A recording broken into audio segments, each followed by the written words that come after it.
Hello, everyone. This is Sajid. I am part of the human resources team. I lead the HR for Wabtec Corporation in India. As earlier, we were part of GE Transportation. Uh, the topic that I'm going to talk about is learning for managing change. An interesting topic for us at this year of 2020.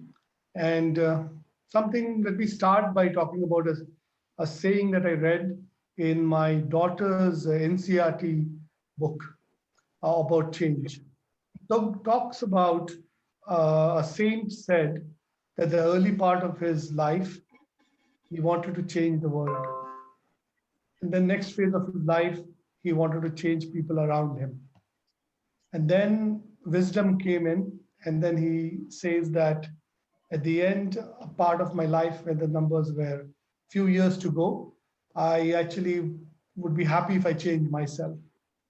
And then it ends by saying that I wish I could have brought about this aspect of change very early in my life.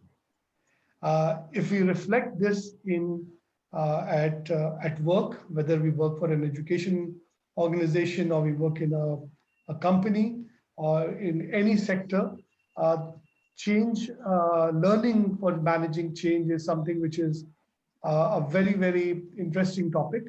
Though research has happened on this topic, but more research is still unraveling new aspects of how it happens. But broadly, there are two aspects to it. One is on the skill part, and the second to bring about change is the internal motivation of a person. What has been seen is that there are broadly 3 to 4 key aspects or key building blocks in terms of how you manage change and how do we learn to manage change. The first one is related to risk taking. The second is on flexibility, meaning making sure that if there are pivot to be done, the leader or the individual is able to bring about that. And then very closely tied to flexibility is on speed. And finally, self-reflection and asking for feedback. So while I talk about these 4 things, what you see behind me, which is a locomotive that has been designed and manufactured uh, by us, which is called the India Loco project. We have over 2,000 people who have worked on it over the last 4 or 5 years. All the aspects that I talked about broadly in today's world is called leadership agility, which has aspects to resilience, but it's all about how do you sustain institutionalized change. The reason I bring up as a HR leader for this locomotive factory that we built, one interesting aspect we had to really develop from scratch was hiring and workforce planning at a very remote location in Bihar.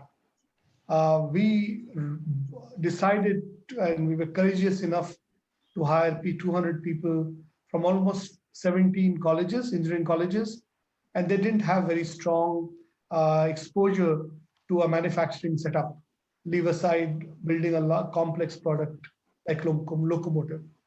So when we designed the curriculum for their training, we used a lot of things that I just talked about in terms of flexibility, speed, uh, pivoting when you need to. And we had 8 different batches. We made mistakes at the beginning. But at the end, the fact that we were extremely, extremely open for feedback to change the curriculum, at times change, request for change of faculty, which included bringing our own faculty to aid the pedagogy in terms of training, helped us to train literally people from campus to build one of the most complex machines in the world. And you'll happy to know that we have about 250 such locomotives running on Indian track. And it's a great story for Make in India. With that as an example and also the concept, I want to close the call. Thank you.